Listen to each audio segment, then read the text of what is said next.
இப்பதான் தூத்துக்குடி மாவட்டத்துல பிரச்சாரத்தை முடிச்சுட்டு இப்ப தென்காசி மாவட்டத்துக்கு நுழைஞ்சிருக்கேன். உங்களை எல்லாம் பாக்குறதுக்காக ஆவலோட வந்திருக்கிறேன். தென்காசின்னு சொன்னாலே இந்த ஊர் மக்களுடைய உங்களுடைய அன்பும் பாசமும் வேற எந்த மாவட்டத்திற்கும் ஈடு ஆகாது. ஆனா உங்களுடைய உற்சாகத்தை பார்க்கும்போது நிச்சயம் ராஜாவோட வெற்றி உறுதி செய்யப்பட்டது. நல்ல தெரியும். கன்ஃபார்மாவா வெற்றி உறுதியா? நான் இங்க வந்தது உங்களை எல்லாம் பார்த்து தயவு செஞ்சு ராஜாவுக்கு உதயசூரியன் சின்னத்துல வெற்றி பெற வச்சிருங்க. வாசுதேவ நல்லூர்ல மிகப்பெரிய வெற்றி பெறுத்தாங்கன்னு கேட்கறதுக்காக வந்தேன். உங்களை எல்லாம் பார்க்க வந்தேன். ஆனா உங்களுடைய எழுச்சி, உங்களுடைய ஆரவாரம், உங்களுடைய முகத்தெல்லாம் பார்க்கும்போது நீங்க எல்லாம் ஏற்கனவே முடிவு பண்ணி வச்சுட்டீங்க. வெற்றி உறுதியாமா? சத்தமா சொல்லுங்க. வெற்றி உறுதியா? எந்த சின்னம்? கையை காட்டி சொல்லுங்க. எந்த சின்னம்? உதயசூரியன் சின்னத்துல வாக்களிச்சு போன முறை வெற்றி கொடுத்தீங்க. போன முறை கிடைச்ச வெற்றியை விட இந்த முறை குறைஞ்சது ஒரு 50,000 வாக்கு வித்தியாசத்துல சகோதரர் ராஜா அவர்களை வெற்றி பெற வச்சு அனுப்புற செய்வீங்களா? நிச்சயம் உங்களை உற்சாகத்தை பார்க்கும் போது இந்த தொகுதியுடைய வாசுதேவ நகர் தொகுதியுடைய வெற்றி உறுதிங்கிறது என்னுடைய கண்களுக்கு தெரியுது. தென்காசி மாவட்டம் என்னைக்குமே கழகத்துடைய கோட்டைங்கிறத மீண்டும் இந்த சட்டமன்ற தேர்தலில் நாம நிகழ்ச்சி காட்டுறோம். அதனால வாசுதேவ நல்லூர்ல நம்முடைய ராஜாவை அதிகமான வாக்கு வித்தியாசத்துல வெற்றி பெற வைங்க. ராஜாவை உங்ககிட்ட நான் அறிமுகப்படுத்த வேண்டிய அவசியம் இல்லை. உங்க அத்தனை பேருக்கு ஏற்கனவே தெரிஞ்சவர் தான். தென்காசி வடக்கு மாவட்ட கழக செயலாளராகவும் சங்கரங்கோயில் சட்டமன்ற உறுப்பினர், கழகப்பணி மக்கள் பணின்னு மிகச் சிறப்பா செயல்பட்டு இருக்கக்கூடியவர். ஏற்கனவே சட்டமன்ற உறுப்பினரா நம்முடைய சங்கரங்கோயில் தொகுதிக்கு பல்வேறு திட்டங்களை சாதனைகளை செஞ்சிருக்கிறார். அதே போல இன்னைக்கு வாசுதேவ நல்லூருக்கும் அதே உரிமையோட கேட்க வந்திருக்கிறோம். எங்க ஒரு வாய்ப்பு கொடுங்க. திரு ராஜா அவர்களை உதயசூரியன் சின்னத்துல ஜெயிக்க வச்சு சட்டமன்றத்துக்கு அனுப்புங்க. உங்களுடைய தொகுதிக்கு என்னென்ன தேவையோ இந்த வாசுதேவர் தொகுதியுடைய ஒட்டுமொத்த வளர்ச்சிக்காகவும் நம்முடைய ராஜா அவர்கள் அயராது உழைப்பார், உங்களோட நிற்பார். வெறும் தேர்தலுக்கு தேர்தல் மட்டும் மக்களை வந்து சந்திக்கிற இயக்கம் திராவிட முன்னேற்ற கிடையாது. என்னைக்குனாலும் நீங்க கூப்பிட்ட குரலுக்கு ஓடோடி வரக்கூடியவர், உங்களோடு இருக்கக்கூடியவர், வருஷம் முழுக்க உங்களோடு பயணிக்கக்கூடியவர். உங்க ஒவ்வொருத்தருக்கும் உங்க ஒவ்வொரு தெருவிலையும் என்ன பிரச்சனைன்னு தெரிஞ்சு அந்த பிரச்சனையெல்லாம் தீர்க்கக்கூடிய ஆற்றல் படைச்சவர் தான் சகோதரர் ராஜா அவர்கள். அது மட்டும் இல்ல, விளையாட்டுத்துறை அமைச்சரா பணியாற்றுவது எனக்கு ஒரு கூடுதல் மகிழ்ச்சியான விஷயம். என்னன்னா உங்களுடைய வேட்பாளர், வெற்றி வேட்பாளர் ராஜாவும் ஒரு ஸ்போர்ட்ஸ்மேன். பளு தூக்குற போட்டியில சர்வதேச அளவுல இன்டர்நேஷனல் அளவுல மெடல் சென்றவர். ஒரு வழக்கறிஞர், ஒரு விவசாயி, அரசியல்வாதி, பன்முக திறமை கொண்டவர் சகோதரர் ராஜா அவர்கள். இந்த வாசுதேவ நல்லூர்ல 55 வருஷத்துக்கு பின்னாடி இன்னைக்கு திமுக உதயசூரியன் சின்னம். சரி, ராஜாவோட வெற்றி கன்ஃபார்மா? சரி, இன்னைக்கு நான் ராஜாவை கூட்டிக்கிட்டு, உங்களுடைய வெற்றி வேட்பாளர் ராஜாவை கூட்டிக்கிட்டு வாசுதேவ நல்லூர் தொகுதிக்கு வந்து வாக்களிக்கன்னு கேட்கறேன்ல, எந்த உரிமையில உங்ககிட்ட கேட்கிறேன்? ஏற்கனவே இந்த வாசுதேவ நல்லூர் தொகுதிக்கு நம்முடைய தலைவர், திராவிட மாடல் அரசு, நம்முடைய முதலமைச்சர் அவர்கள் பல்வேறு திட்டங்களை செஞ்சு கொடுத்திருக்கிறார். அந்த உரிமையில உங்களை எல்லாம் சந்திச்சு வாக்கு கேட்க வந்திருக்கிறேன். சில திட்டங்களை மட்டும் ஞாபகப்படுத்த விரும்புறேன். அண்ணா பின்னாடி இவ்வளவு திட்டுறாங்க, மறக்குங்க, அப்படியே கவுத்துருங்க, பின்னாடி மறக்கிதுங்க, வேற ஒண்ணும் இல்லை, மடக்கி வச்சிருங்க. இந்த வாசுதேவ பல திட்டங்களை நிறைவேற்றி கொடுத்திருக்கிறோம். உதாரணத்திற்கு சில திட்டங்களை மட்டும் நினைவுபடுத்த விரும்புறேன். கொடி மடக்கி வச்சிருங்க, கொடி மடக்கி வைங்க. பின்னாடி முகம் தெரியல, முகம் தெரியல, வேற ஒண்ணும் இல்ல. நன்றி. புளியங்குடியில ஒரு புதிய நாலேஜ் சென்டர், அறிவுசார் மையம் யார் கட்டி கொடுத்தது? நம்முடைய முதலமைச்சர், நம்முடைய திராவிட மாடல் அரசு. சிவகிரியில சப் ரெஜிஸ்ட்ராருக்கு அலுவலக, புதிய அலுவலக கட்டணம், புதிய பில்டிங் கட்டி கொடுத்திருக்கிறோம். கோம்பை ஆற்று பாலத்துல இன்னைக்கு 4 கோடி ரூபாய் ஒதுக்கிடப்பட்டு அந்த பாலம் புதுப்பிக்கப்பட்டிருக்கு. புதிய கூட்டு குடிநீர் திட்டம் செயல்படுத்தப்பட்டிருக்கு. தலைவன் கோட்டையில இன்னைக்கு பிரைமரி ஹெல்த் சென்டர், ஆரம்ப சுகாதார நிலையம் யார் கட்டி கொடுத்தது? நம்முடைய அரசு, நம்முடைய திராவிட மாடல் அரசு. 3 கோடி ரூபாய் மதிப்பீட்டுல மருத்துவமனைக்கு இன்னைக்கு புதிய கட்டிடங்கள் கட்டி கொடுத்திருக்கிறோம். நாடார் கமிட்டி பள்ளி, பசுமந்தேவர் பள்ளிகள்ல இன்னைக்கு புதிய பில்டிங், பள்ளி கட்டிடங்கள் கட்டி கொடுத்திருக்கிறோம். 60 லட்சம் ரூபாய் ஒதுக்கீடு செய்யப்பட்டு புல்லுக்காட்டு வலசையில் இருக்கக்கூடிய அரசு மேல்நிலைப் பள்ளிக்கு புதிய வகுப்பறை கட்டிடங்கள் கட்டி கொடுத்திருக்கிறோம். வாசுதேவ நல்லூர்ல இன்னைக்கு இருக்கக்கூடிய டவுன் பஸ் ஸ்டாண்டு, அதை நிதி ஒதுக்கீடு செய்யப்பட்டு புதுப்பிச்சு கொடுத்திருக்கிறோம். கீழப்பாவூர் ஒன்றியத்துல 6 கோடி ரூபாய் ஒதுக்கீட்டுல சாலை பணிகள் நடந்திருக்கு. ஊத்துமலையில துணை சுகாதார நிலையம், பிரைமரி ஹெல்த் சென்டர் கட்டி கொடுத்திருக்கிறோம். சுரண்டை அரசு கல்லூரிக்கு கூடுதல் கிளாஸ் ரூம்ஸ் கட்டி கொடுத்திருக்கிறோம். சுரண்டையில சமுதாய நலக்கூடம் கட்டி கொடுத்திருக்கிறோம். சுரண்டை நகராட்சியில உட்கட்டமைப்பு பணிகள் நடந்திருக்கு. பட்டாக்குறிச்சியில ஒரு புதிய இண்டோர் ஸ்டேடியம், விளையாட்டு அரங்கம் கட்டி கொடுத்திருக்கிறோம். கரிவலம் வந்தநல்லூர் ஆரம்ப சுகாதார நிலையம் இன்னைக்கு புதிய கட்டிடங்கள் கட்டி கொடுத்திருக்கிறோம். பாவூர் சத்திரத்துல நாட்டு நாய்கள் ஆராய்ச்சி மையம் native breed dog research center அமைச்சு கொடுத்திருக்கிறோம். துப்பரம்பட்டி ஊராட்சியில கைகுண்டார் கோயிலுக்கு செல்லும் பாதையில 50 லட்சம் ரூபாய் ஒதுக்கீடு செய்யப்பட்டு தார் சாலை போடப்பட்டிருக்கு. இதெல்லாம் செஞ்சு கொடுத்திருக்கிறோம். இன்னைக்கு வந்தோன்னு நம்முடைய சகோதரர் ராஜா அவர்கள் என்னோட கைகள்ல ஒரு முக்கியமான கோரிக்கை, இதை நிச்சயம் நீங்க நிறைவேற்றி கொடுக்கணும். மீண்டும் நம்முடைய தலைவர் தான் முதலமைச்சரா வரப்போறாரு. மீண்டும் திராவிட மாடல் அரசு அமைய போகுது. இந்த கோரிக்கையை நிறைவேற்றி கொடுக்கணும்னு சொல்லியிருக்காரு. அதாவது புளியங்குடியை இன்னைக்கு தாலுகாவாக உயர்த்தி தர வேண்டும், தரம் மேம்படுத்த வேண்டும் அப்படின்னு கோரிக்கை வச்சிருக்காரு. நான் நிச்சயம் இந்த கோரிக்கைகள் எல்லாம் நிறைவேற்றி கொடுக்கிறேன். அந்த கோரிக்கை நிறைவேற்றினா நான் வச்சிருக்கக்கூடிய கோரிக்கை நீங்க நிறைவேற்றி தர செய்வீங்களா? நிச்சயம் பண்ணுவீங்களா? சரி, இந்த வாசுதேவ நல்லூருக்கு மட்டும் இவ்வளவு திட்டங்கள் பண்ணிருக்கோம். ஒட்டுமொத்த தமிழ்நாட்டுக்கு கடந்த 5 வருஷத்துல நம்முடைய திராவிட மாடல் அரசு நம்முடைய முதலமைச்சர் என்ன பண்ணிருக்கிறாரு சொன்னதை எல்லாத்தையும் செஞ்சு கொடுத்திருக்கிறோம். நம்முடைய முதலமைச்சர் பொறுப்பேற்றவுடன் அவர் போட்ட முதல் கையெழுத்து மகளிருக்கு கட்டணமில்லா பேருந்து திட்டம். பயன்படுத்துறீங்களாமா? ஒவ்வொரு மகளிரும் மாசம் 900 ரூபாய் வரைக்கும் சேமிச்சிருக்காங்க. அரசு பள்ளிக்கு மாணவர்கள் போறாங்கன்னா அவங்களுக்கு முதலமைச்சர் காலை உணவு திட்டம், கல்லூரிக்கு போறாங்கன்னா அவங்களுக்கு கல்வி ஊக்கத்தொகை மாசம் 1000 ரூபாய் தமிழ் புலவர் திட்டம், புதுமை பெண் திட்டம் கொடுக்கிறோம். இப்ப சமீபத்துல 10 லட்சம் கல்லூரி மாணவிகளுக்கு இலவச லேப்டாப் திட்டத்தை அறிவிச்சு நம்முடைய முதலமைச்சர் அவர்கள் கொடுத்தாங்க. இப்படி பல்வேறு திட்டங்களை நிறைவேற்றி கொடுத்திருக்கிறோம். இப்ப உதாரணத்திற்கு உங்க அத்தனை பேருக்கு தெரிஞ்ச திட்டம் கலைஞர் மகளிர் உரிமை தொகை திட்டம். போன சட்டமன்ற தேர்தலில் நாம சொன்ன வாக்குறுதி நிறைவேற்றி கொடுத்தோமா இல்லையா?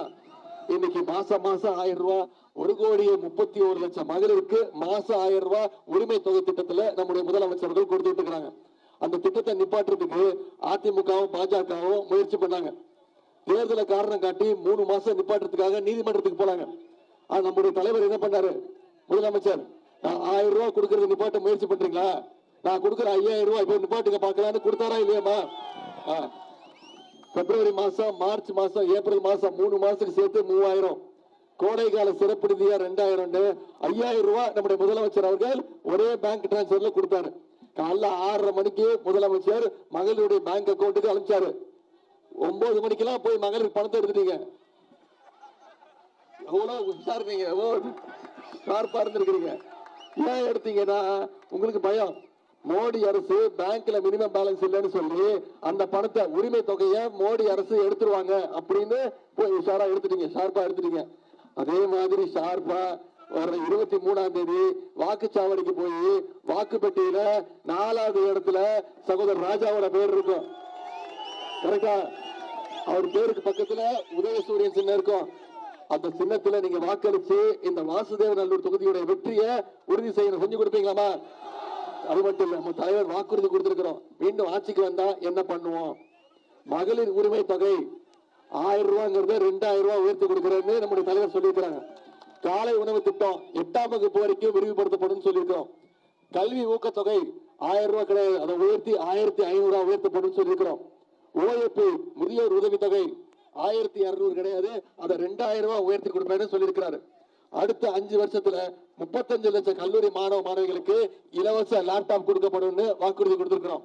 அடுத்த 5 வருஷத்துல 10 லட்சம் கலைஞர் கனவு இல்லம் கட்டப்பட்டு யாருக்கெல்லாம் வீடு இல்லையோ அனைவருக்கும் வீடு வழங்கப்படும். கலைஞர் கனவு இல்லம் வீடுக்கு வழங்கப்படும் வாக்குறுதி கொடுத்திருக்கிறோம். எல்லாத்தை விட முக்கியமான வாக்குறுதி உங்களுக்கு தெரிஞ்சிருக்கும் ஏற்கனவே. எது? ஆட்சி அமைந்த நம்முடைய முதலமைச்சர் அவர்கள் அனைத்து மகளுடைய கைகளையும் 8000 ரூபாய் நம்முடைய முதலமைச்சர் அவர்கள் கொடுத்துருவாங்க. அது வச்சு நீங்க உங்க வீட்டுக்கு என்ன மின்சாதன பொருட்கள் தேவையோ, டிவி, ஃப்ரிட்ஜ், மிக்சி, கிரைண்டர் எது வேணுமோ அதை நீங்களே முடிவு பண்ணி மகளிரே முடிவு எடுத்துக்கலாம் அப்படின்னு நம்முடைய முதலமைச்சர் இன்னைக்கு திட்டம் போட்டிருக்காங்க. இதெல்லாம் நடக்கணும்னா வர்ற சட்டமன்ற தேர்தலில் மிகப்பெரிய வாக்கு வித்தியாசத்துல வாசுதேவ நல்லூர்ல ஜெயிக்க வைக்கணும். செய்வீங்களா? சரி, உங்களுக்கு எல்லாம் ஒண்ணு தெரியுமா? நானும் வேட்பாளர், நானும் இந்த தேர்தலில் போட்டி போடுறேன்.